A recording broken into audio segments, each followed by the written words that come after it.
너도 진짜 소셜벤처 창업에 필요한 핵심을 공부해. 야, 너도 할 수 있어. 기업의 평판을 잘 만들어가기 위한 도구로 CSR에 대해서 알아보았는데요.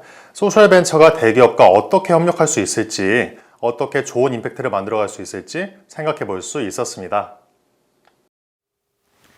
지금까지 우리가 민간의 역할이 중요하다는 것을 이제 알고 있었고요.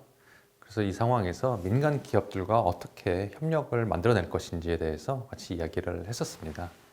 자, 지금부터는 우리가 민간 기업 외에도 또 이제 임팩트 투자라는 어떤 새로운 투자자 그룹이 지금 요새 굉장히 많이 각광을 받고 있는데요.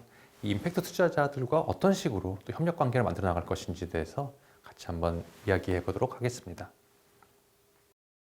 자, 여기 옆에 보시는 것처럼 임팩트 투자라는 것은 기존의 어떤 투자자들과는 약간 좀 다른 어떤 그런 경향들이 있는데요. 기존의 투자라는 것은 사실은 뭐 사업의 성격에 전혀 상관이 없이 이익만 많이 내면 무조건 좋은 거다. 예를 들어서 심지어는 그것이 뭐 담배라든가 술이라든가 또 뭐 도박이라든가 뭐 그런 거라 하더라도 뭐 그 투자한 사람한테 이익만 많이 준다면은 뭐가 문제냐? 약간 그런 어떤 관점이 있었다고 한다면요. 지금 얘기하는 임팩트 인베스팅이라는 것은 우리가 투자를 통해서 시장 수익률 정도의 뭐 수익률을 얻거나 또는 그보다 좀 낮은 수익률을 얻는다 하더라도 만약에 이것이 사회적으로 뭔가 긍정적인 영향을 만들어낸다면, 임팩트를 만들어낼 수 있다면 투자를 하겠다라는 사람들이 점점 많아지고 있다는 거죠. 그래서 임팩트 인베스팅에는 기존의 그런 어떤 기업들에 투자하는 그런 부분들도 있겠지만요. 또 여기서 많이 이야기하고 있는 소셜벤처, 사회적 기업 뭐 그런 쪽으로 투자하는 그런 경우들도 좀 많이 생기고 있고요.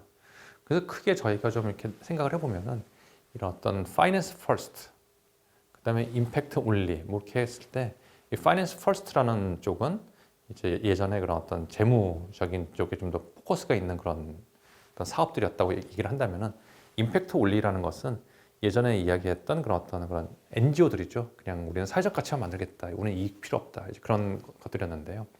이 사이에 보시면은 임팩트 퍼스트라는 것이 있잖아요. 그건 뭐냐면은 임팩트를 먼저 만들면서 또 이제 사회적 그 어떤 재무적 가치 좀 만들겠다. 그것이 이제 임팩트 퍼스트의 개념이고요.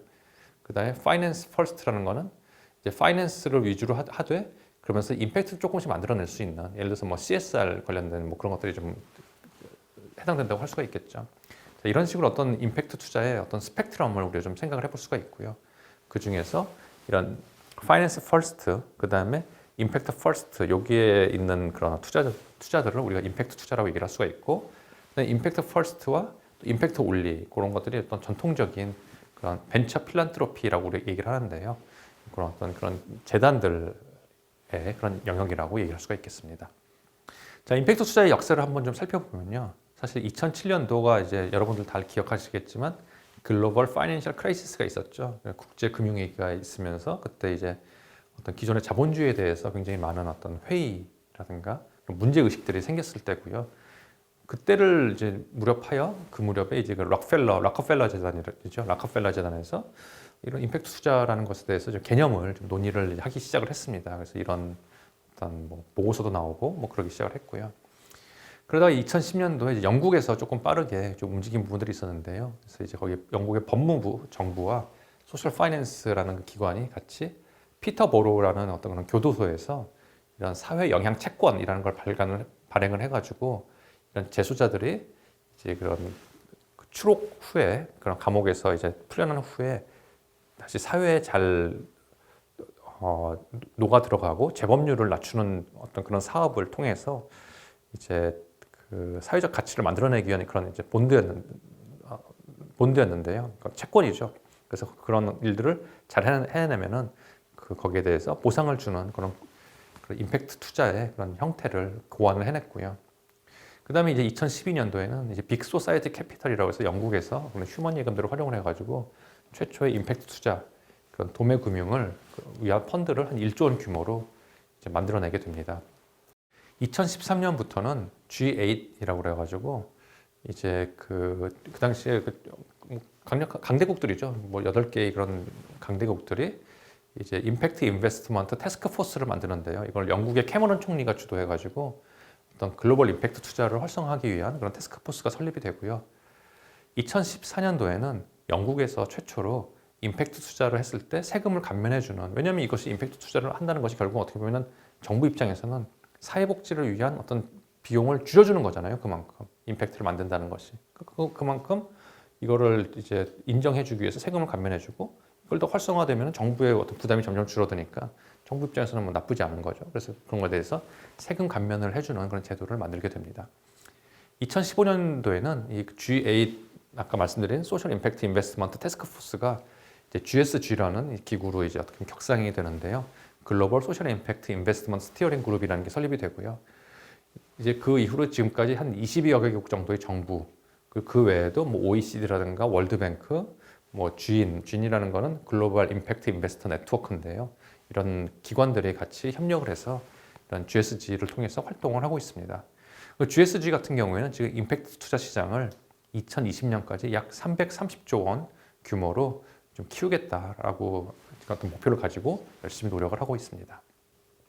자, 전 세계적으로 임팩트 투자의 현황을 좀 보시면요. 2017년 현재 약 250조 원 정도의 임팩트 투자가 지금 운영이 되고 있는데요. 이 규모가 매년 17% 정도 성장을 하고 있다고 그러니까 이제 뭐 상당히 성장세가 빠른 그 형태 상황이고요. 그 다음에 특히 이 중에서 북미 지역이 40%, 그 다음에 유럽이 한 15% 정도를 차지하고 있습니다. 주된 그 임팩트 투자 분야를 보면은 주택이 22%, 에너지 15%, 그다음 마이크로 파이낸싱 12%, 우리 그 무하마드 유누스 얘기했었죠. 그다음에 금융 서비스 12% 이런 것들이 좀 주요한 투자 대상으로 볼 수가 있고요. 기대 수익률에 따라서 우리가 투자자를 나눠볼 수가 있는데 임팩트 투자 중에서도 마켓 레이트 투자자가 있거든요. 그건 뭐냐면 적어도 시장 수익률 정도는 좀 내야겠다. 그런 경우에 이제 그 채권에 대한 어떤 기대 수익률이 한 7% 정도, 지분에 대해서는 13% 정도의 어떤 기대 수익률을 가지고 있는 그런 투자자들이 있고요. 빌로우 마켓 레이트라는 거는 우리가 시장 수익률보다 좀 낮은 수익이 난다 하더라도 임팩트가 크다면 우리는 충분히 행복하다. 그런 투자자들인데요. 그 사람들이 기대하는 어떤 투자 수익률은 채권으로 한 3%, 지분으로 한 5%, 그 정도의 어떤 수익률을 기대하고 있다고 합니다. 세계적으로 유명한 임팩트 투자 중에 이런 그 뉴포레스트라는 회사가 있는데요. 뭐 나중에 뭐 자세한 내용을 좀 구글을 해가지고 찾아보시면 좋겠지만요. 이런 데 같은 경우에는 나무를 굉장히 많이 심어가지고 굉장히 대규모의 이산화탄소를 감축을 하면서 이렇게 이제 사회적으로 임팩트를 만드는 그런 좋은 펀드라고 할 수가 있고요. 대략 한 17,000 헥타르 정도의 굉장히 큰 그런 그 지역에다가 이제 나무를 심어가지고 그래서 한 그 석탄 대기 오염을 감축시키기 위한 온실가스 감축량이 520만 톤 정도의 그런 감축량을 지금 만들어내고 있는 그런 굉장히 성공적인 임팩트 투자 케이스라고 할 수가 있겠습니다. 조금 전에 말씀드린 것처럼 이제 글로벌 네트워크, 임팩트 투자들의 글로벌 네트워크가 있고요. 그것이 이제 글로벌 임팩트 인베스터 네트워크고요. 굉장히 다양한 기관들, 뭐 여러분들 많이 아시는 뭐 JP 모간이라든가 뭐 그런 기관들도 여기 같이 속해 있습니다. 그다음에 이제 아시아에도 이제 주요한 임팩트 투자자들이 있는데요. 그래서 여기 보시는 것처럼 AVPN, 아시아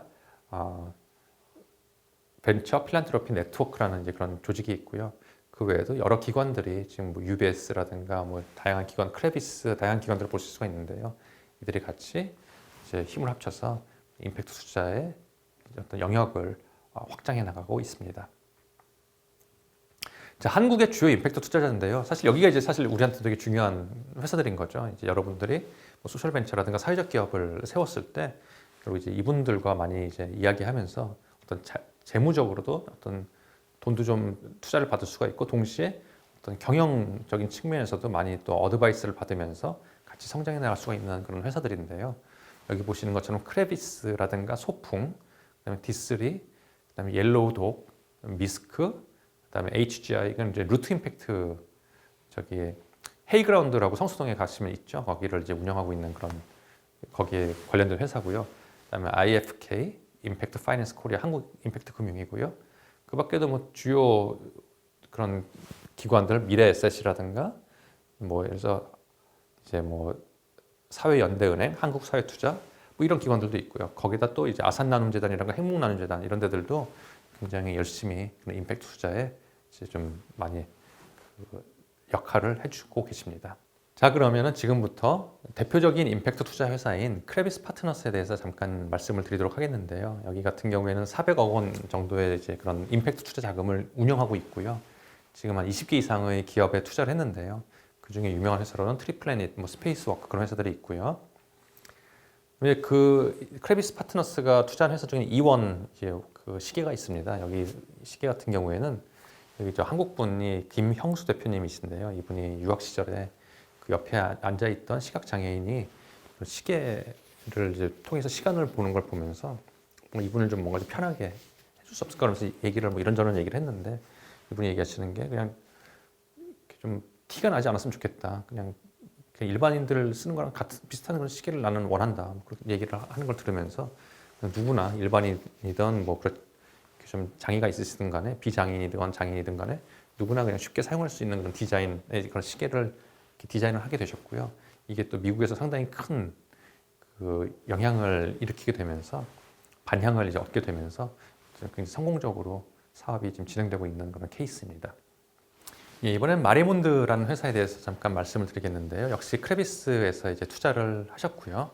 이 회사 같은 경우에는 여러분들한테도 많이 알려져 있을 겁니다. 이제 박보검 씨가 그 티셔츠에 그런 어떤 이런 마리몬드의 문양이 있는 그런 티셔츠를 입고 나서 유명해졌었고, 또 이제 그 수지 씨가 이제 자기의 핸드폰 케이스에 이런 마리몬드 문양이 있는 이제 그런 핸드폰 케이스를 갖고 나와서 굉장히 유명해졌는데요.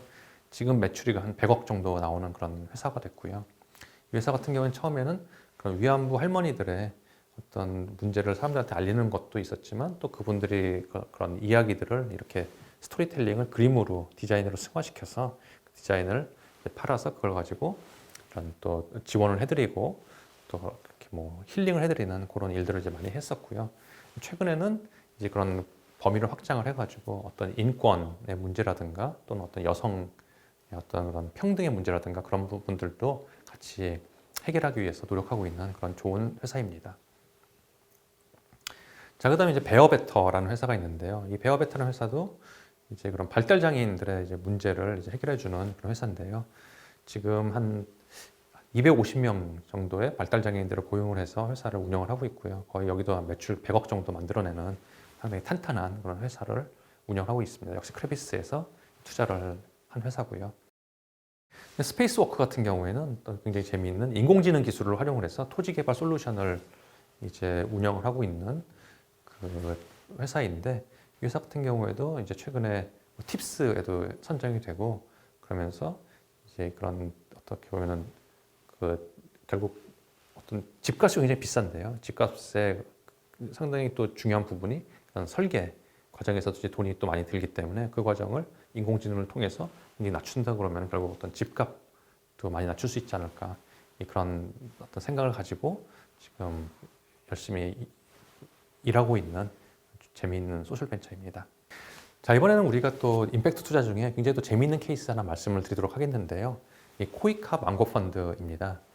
이 망고펀드라는 기관은 기본적으로 임팩트 투자를 이제 하는 NGO인데요. 우간다에 설립되어 있는 그런 기관입니다. 이 망고펀드는 원래 그 버크셔 해더웨이라고, 여러분들 그 워렌 버핏은 다 아실 텐데요. 워렌 버핏이 이제 만든 버크셔 해더웨이에서 일하고 있는 이제 그 월스트리트의 그 중견 투자자를 비롯해서 그 한 두세 명 정도의 투자자들이 같이 합심을 해서 이제 만든 임팩트 투자 펀드인데요. 이분들이 이제 우간다에서 하고 있는 일은 재미있습니다. 그래서 우리가 보통 생각하기에 그 굉장히 돈이 없고 전혀 신용도 없고 그런 분들은 기본적으로 마이크로 파이낸스, 그 미소금융을 받아가지고 뭐 1,000만 원, 2,000만 원 받아서 이제 그런 어떤 가게를 할 수가 있잖아요. 뭐 식당도 하고 예를 들어가지고 뭐 가축도 키우고 뭐 그런 일들을 이제 작은 규모에서 시작할 수가 있는데, 이제 문제는 우리 백종원 씨의 골목 식당에서도 보면은 그런 작은 가게들 중에 어떤 가게들은 이렇게 조금 도와드리면은 굉장히 빠르게 성장하고 정말 잘 하시는 분들도 있고, 어떤 데는 참 대책이 없는 그런 데들도 있잖아요. 그것처럼 이제 이런 마이크로 파이낸스를 받는 회사들 중에도 어떤 데들은 조금만 이제 좀 도와주면 확 이제 시장에서 성장해서 일자리도 많이 만들고 그런 회사들이 있고 어떤 회사들은 좀 어차피 어려운 그런 회사들도 있을 텐데 그렇다면 이제 망고펀드 갖고 있는 생각은 뭐냐면은 이렇게 마이크로 파이낸스를 받아서 잘하고 있는 회사들 중에 정말 잘하는 회사들을 뽑아내가지고 이 회사들을 돈을 좀 집중을 해주면은 이 회사들이 굉장히 빠르게 성장을 해서 이제 일자리도 많이 만들고 그러면서 국가 경제가 좀 일어서지 않을까 그런 어떤 생각을 가지고 열심히 임팩트 투자를 하고 있는 그런 회사입니다. 여기서 특히 그 이분들이 집중하고 있는 거는 어차피 큰 회사들은 은행에 가서 돈을 빌리면 되잖아요. 은행에 가서 돈을 빌리면 되는데 담보가 있으면은 근데 이제 아까 말씀드린 것처럼 그런 마이크로 파이낸스의 그런 돈으로는 이미 너무 좀 부족하고요. 이미 사업이 잘 되고 있기 때문에 하지만 그렇다고 해서 은행에 가서 돈을 빌리기에는 담보도 없고 뭐 신용도 없어가지고 돈을 못 빌리는 그런 이제 어떻게 보면 중간에 낀 그런 기업들을 우리가 미싱 미들이라고 부르거든요. 미싱 미들에 대해서 이렇게 투자를 하고 돈만 주는 게 아니라 경영 지원까지 도와주면 마케팅 도와주고 네트워킹 도와주면 굉장히 빨리 성장을 할 거다. 그래서 이걸 통해서 국가 경제를 발전을 시켜보자. 그런 생각을 가지고 하고 있는 그런 펀드라고 할 수가 있겠고요. 그래서 이분들이 지금 우간다에서 열심히 이제 사업을 하고 계시는데 거기에 대해서 코이카에서 이제 돈을 좀 투자를 했습니다. 코이카 입장에서는 이런 임팩트 투자를 해본 적이 없기 때문에 이분들한테 투자를 해서 이제 그 운영을 맡겨보면서 어떤 식으로 하는지 잘 보면은 우리가 그걸 보고 좀 굉장히 많은 노하우를 배울 수가 있잖아요. 그래서 제가 지금 이 망고펀드, 코이카 망고펀드를 잘 운영되고 있는지 그 관리를 지금 제가 하고 있고요. 그래서 제가 이제 우간다를 이미 2번을 갔다 왔고 이번 여름에 또 이제 우간다를 갔다 올 예정인데요.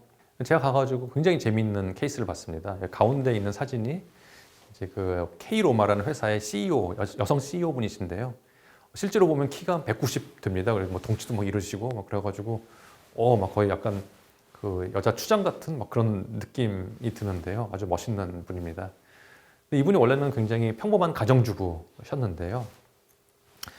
집에 있다가 그냥 우연히 그 과일들이 막 썩어가고 있는 게 되게 아깝더래요. 그래가지고 그 과일을 갖고 뭘 할까 그러다가 이제 와인을 만든 거예요. 과일주를 만든 거죠. 과실주를 만들었는데 처음에 이제 PT병 한 4개 정도 사가지고 거기다 이제 과실주를 담아서 사람들 나눠줬는데 반응이 되게 좋았던 거죠. 시장의 반응이 되게 좋으니까 이게 괜찮네 그래서 그다음에 탱크를 조금 큰 거를 하나 사고 또 반응이 좋으니까 탱크를 하나 더 사고 그다음에 좀 더 큰 탱크를 사고 뭐 그러면서 사업이 점점 더 확장이 된 거죠. 왜냐면 시장에서 반응이 좋으니까. 그래가지고 이 회사가 이제 마이크로 파이낸스 받아가지고 잘 성장을 하다가 돈이 필요한데 이제는 조금 더 큰 돈이 필요한데 막 예를 들면 5천만 원, 6천만 원 필요한데 이런 거를 이제 마이크로 파이낸스에서는 그렇게 많은 돈을 주지 않고요. 은행에 가서 돈을 받으려고 그러니까 이 뭐 신용이나 담보가 없는 것도 문제지만 되게 재밌는 게 그 우간다 은행이 이자율이 한 20% 된다고 합니다. 되게 재밌는 게 망고펀드는 이자율이 연 거의 한 30% 되거든요. 우리가 볼 때 무슨 이자율이 저렇게 높아 그렇게 생각을 하는데 되게 제가 얘기를 들어보니까 이 CEO 분이 얘기하시는 게 그게 높은 이자율이 아니라는 거예요. 왜냐하면 만약에 우리가 신용과 담보가 있으면은 은행에 가면 되는데 은행에서는 뭐 20% 초반 정도의 낮은 이자율을 부과를 하지만 이거를 이제 어플라이를 하면은 그러면은 한 몇 달 있다가 전화가 온다고 그럽니다. 과장이 예를 들어서 전화가 오면은 가가지고 이제 뒷돈을 좀 줘야 되는 거죠. 그 다음에 또 한 몇 달 있으면 또 이제 대리가 전화해서 또 뒷돈을 받고 그 다음에 뭐 팀장, 그 다음에 뭐 누구 해가지고 뒷돈을 이렇게 몇 번 주고 나면은 선이자를 지급을 하는 셈인 거죠. 이자가 높은 거죠, 이미. 그러다가 이제 그러고 나서 한 1년 반 정도 걸린다고 합니다. 그 기간을 다 하면은. 한 1년 반 정도 기다렸다가 돈이 나오면은 그때부터 또 이자율을 막 올린다고 합니다. 그러면 이제 미치는 거죠. 사업하는 사람 입장에서는. 그래도 뭐 돈이 필요하니까 이제 갖다 쓸 수밖에 없는데요. 워낙 경제가 빨리 성장을 하니까 뭐 그것도 오케이 하고서는 이제 지금 사업을 이렇게 하고 계신 건데 거기 있는 다른 회사들은. 근데 이제 이분이 얘기하시는 게 망고펀드 같은 경우에는 이자율이 예를 들어서 뭐 연 25에서 30% 되니까 이자율이 뭐 그렇게 낮은 건 아니지만 그렇지만 그런 은행에 비하면 훨씬 더 낮은 거고요.